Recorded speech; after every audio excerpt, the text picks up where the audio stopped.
بکھر جاؤں گا، بکھر جاؤں گا، آپ نے گر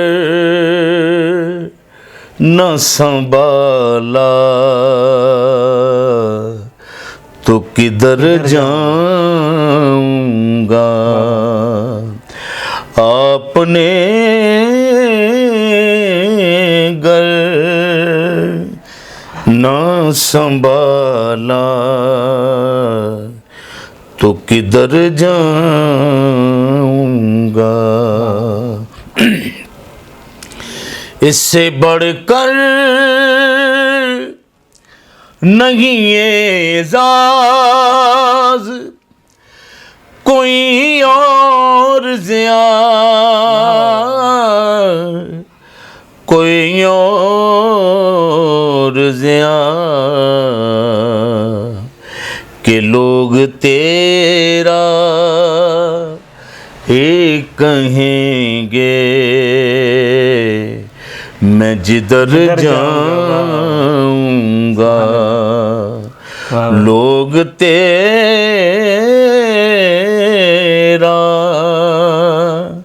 ہی کہیں گے،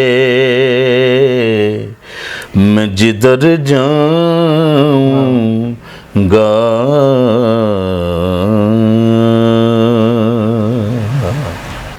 لفظ جب تک وضو نہیں کرتے، لفظ جب تک وضو نہیں کرتے، ہم تیری گفتگو نہیں کرتے۔ تو پہلے نعت پڑھنے والا اور لکھنے والا کس انداز سے لکھتا تھا کہ جب نعت پڑھی جاتی تھی تو دل میں اترتی تھی اور کلام بھی اس معیار کا ہوتا تھا۔ آج آپ کی سب نعتیں بڑی معروف ہیں، آپ کیا سمجھتے ہیں کہ اس چیز کی کتنی ضرورت ہے؟ بڑا اچھا سوال آپ نے کیا۔ دیکھیں، ایک میری نعت ہے، حضور میری تو ساری بہار آپ سے ہے، ٹھیک ہے، بات میں حضور کی کر رہا ہوں اور حضور سے نہیں کر رہا۔ سبحان اللہ، یہ المیہ ہے۔ ایسے ہی جب تک نعت خوانی میں مقابلے بازی رہے گی نا، یہ آنکھوں کا وضو ختم ہو جائے گا۔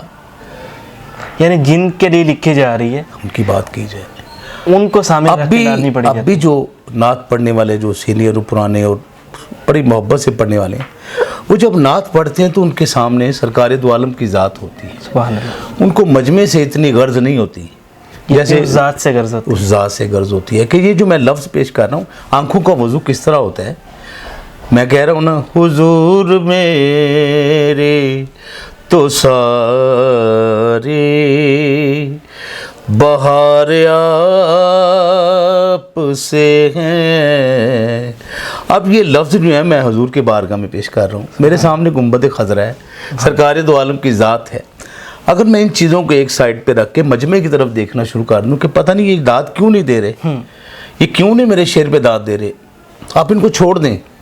جب آپ کا لنک بن جائے گا نعت پڑھتے ہوئے سرکار سے، کو لوگوں کی آنکھوں کا وضو ہوگا، پھر سبحان اللہ، تو آپ کی آنکھوں کا وضو بھی ضروری ہے۔ آپ کی آنکھوں کا وضو، وضو اندر ہوتا ہے نا بندے کے، سبحان اللہ، جب آپ کی آنکھیں نم ہوں گی تو وہ جو تاثیر ہوتی ہے وہ لوگوں پہ وارد ہو جاتی ہے، تو پھر ان کی آنکھوں کا بھی وضو ہوتا ہے۔ سبحان اللہ، کر پاک دل کو غیر سے، جی اس کو وضو کہیں، ہاں، پر شرط ہے پیارے کہ ہر دم وضو رہے، بے شک، اور اگر چاہے نماز پڑھنی تو ہستی سے درگزر، ایسا گزر کے باقی نہ ہستی کی بو رہے۔ ہاں، تو آپ نسبت کے حوالے سے میں سمجھتا ہوں کہ آپ میں کوئی ایسی خاص کیفیت ہے۔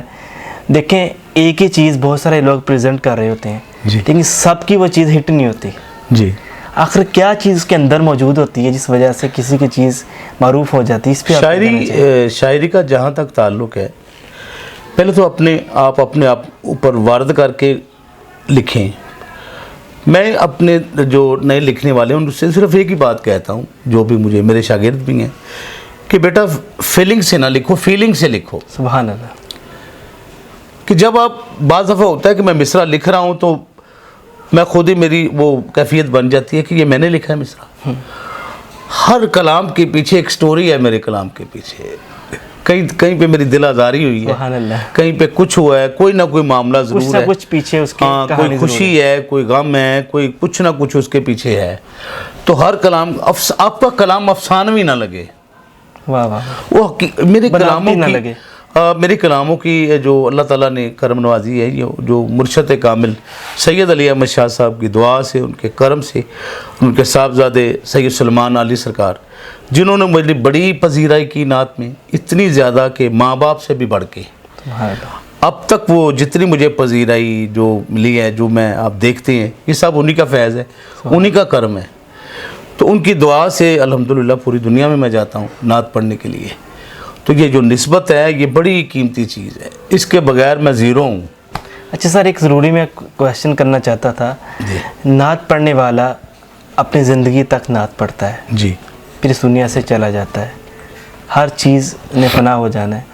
نعت لکھنے والے کی لکھی ہوئی نعت اس کی زندگی کے بعد اکثر اوقات زندگی سے بھی زیادہ معروف ہو جاتی ہے. ایسے ہی ہے. اس میں آپ کیا سمجھتے ہیں, کہ آپ کیسا محسوس کرتے ہیں جب آپ کسی کو نعت پڑھتا دیکھتے ہیں؟ نعت خان میں اور نعت گو میں ایک فرق ہوتا ہے. لوکی 5 ویلے اسی ہر ویلے. سبحان اللہ. کہ پتہ نہیں میں مطلب ٹی وی دیکھ رہا ہوں تو وہاں پہ کچھ چیز دیکھ لی ہے, تو وہیں سے وہ خیال آ گیا, کوئی طرز مل گئی, کوئی ایسا خیال مل جاتا ہے کہ میں لکھ لیتا ہوں. جس طرح میں نے آپ کو 2 واقعات بتائے کہ ہر وقت جو خیال ہے نا وہ نعت کی طرف رہتا ہے, کہ کہیں سے کوئی آئیڈیا مل جاتا ہے تو لکھ لیتے ہیں. بہت شکریہ. آپ آخر میں کوئی پیغام ہمارے نوجوان شعراء کے لیے دینا چاہیں؟ شعراء کے لیے ایک تو یہ پیغام ہے کہ نعت اس لیے نہ لکھیں کہ ہم اس نعت سے مشہور ہوں گے, نعت اس لیے لکھیں کہ سرکار راضی ہو جائیں گے. جب سرکار راضی ہو جائیں گے تو آپ مشہور بھی ہو جائیں گے, کامیاب بھی ہو جائیں گے. اور نعت لکھنے کے لیے کوئی یونیورسٹی نہیں ہے, کوئی اسکول نہیں ہے, کوئی کالج نہیں ہے. یہ نعت لکھنا انعام ہے قدرت کی طرف سے, جس کو بھی مل جائے. سبحان اللہ. اب میں مطلب کوئی بہت زیادہ پڑھا لکھا نہیں, لیکن کیونکہ ایک تو مجھے وراثت میں بھی ملی ہے نعت, اور دوسرا میرا شوق بھی ہے. تو یہ شوق اور محبت سرکار کی جب مل جاتی ہے تو وہ آپ کی نعت میں ایک نکھار پیدا ہوتا ہے. بس یہ کبھی نہ سوچیں کہ میرا کلام کسی نے پڑھا ہے, کیوں نہیں پڑھا. لوگوں کو جا کے دیتے ہیں لوگ کلام کہ میرا کلام آپ پڑھیں, یہ نہیں سوچنا چاہیے. ہمیشہ پازیٹیو سوچیں.